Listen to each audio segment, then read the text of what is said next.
When it comes to comic book films, we all have our favorite characters. Thor, Hulk, Black Widow, Hawkeye, they all have great moments. And Captain America will always be thought of as the leader of the Avengers. But the linchpin of the MCU has been one performance. You miss me?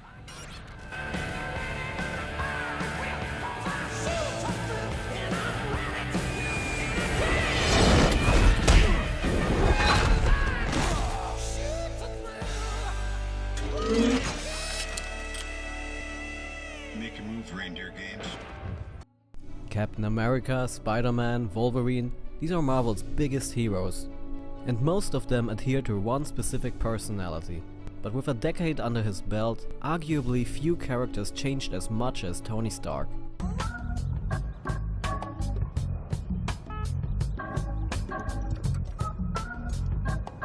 Shane Black has always explored notions of masculinity by focusing on flawed characters in a context of familiar buddy cop action.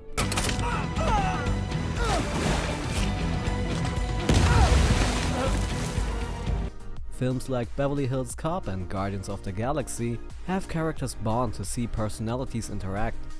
But what defines the tone of Kiss Kiss Bang Bang and Lethal Weapon is a focus on how those relationships develop characters on a much more personal level, with family always being one of the core themes. Iron Man has already explored themes of self-sacrifice in the climax to both the first film and the Avengers. But in Iron Man 3, his selfish actions and the concluding change in his personality become the primary focus of the entire narrative. And now, I'm a changed man. It also strikingly feels like a buddy cop film at times, by including speedboat chases and taking both War Machine and Iron Man out of their armors to have them shoot up a dog with handguns. Nailed it. Yeah, you really killed the glass. Like I was aiming for the bulb. You can't hit a bulb at this distance. But by also including moments like actually saving people,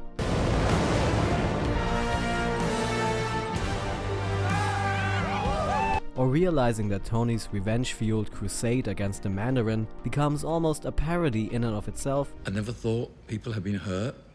They lied to me. This is the Mandarin? I know, it's embarrassing. Tony, I swear to God, I'm gonna blow his face off. Shane Black makes fun of action films as much as he celebrates them. Iron Man 1 displays Tony Stark as competent in most action scenes, and mainly has him fail in early stages of him being a hero. What?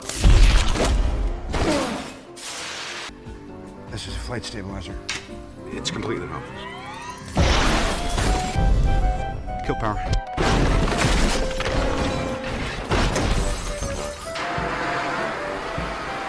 A deleted scene from the first film shows Tony after a battle in a much more human and broken environment, which tonally would have been a much darker reveal of his secret identity to Pepper than it eventually ended up being. What's going on here? Let's face it, this is not the worst thing you've caught me doing. However, the tone of Iron Man 3 has him fail constantly, in an effort to humanize him differently. Whatever. He struggles on a much more frequent basis, but always barely makes it out, similarly to Hong Kong action cinema. It's all the adversity and challenge you'd get from a Jackie Chan movie, or even someone like Nathan Drake or Indiana Jones, while simultaneously avoiding a darker tone in order to focus on a much more hopeful and positive outcome.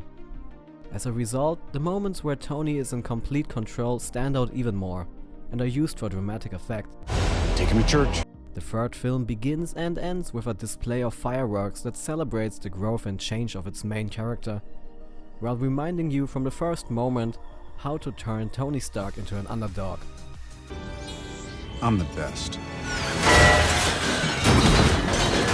By having him be the exact opposite, by putting the suit on someone who probably was more emotionally equipped to wear it in the first place. Why don't you just build something? Okay. Thanks, kid. By relying as much on your wits as your tech, and by setting up a major key theme for Spider-Man Homecoming. I was just trying to be like you. I wanted you to be better. I'm gonna need the suit back. But I'm nothing without this suit. If you're nothing without this suit, then you shouldn't have it.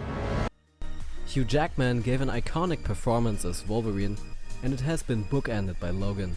People will remember that portrayal as a significant character in a greater universe. But what has defined Tony Stark so far is his greater influence on the surrounding characters and the worlds they inhabit directly. We hear of Logan's exploits and we see them reframed in fictional comic books, but Logan was always a drifter and never a direct instigator of his world.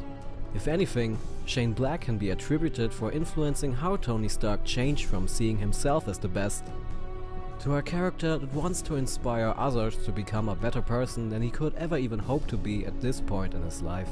It has taken Marvel a decade of filmmaking and a diverse list of directors to establish a character as complicated as Iron Man. A few years ago, I almost lost her, so I trashed all my suits. Then we had to mop up Hydra, and then Ultron. My fault. And then, I never stopped. Because the truth is, I don't want to stop.